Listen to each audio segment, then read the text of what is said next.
भाल तिलक श्रम बिंदु सुहाए। भाल तिलक श्रम बिंदु सुहाए। श्रवण सुभग भूषण छवि छाए। श्रवण सुभग भूषण छवि छाए।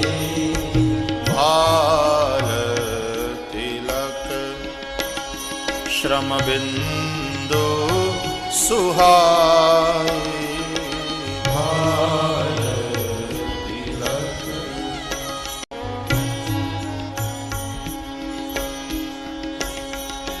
लोचन मग राम ही पुरानी।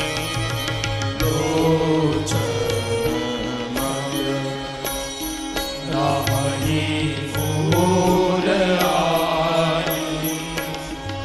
दीने पलक कपाट सयानी।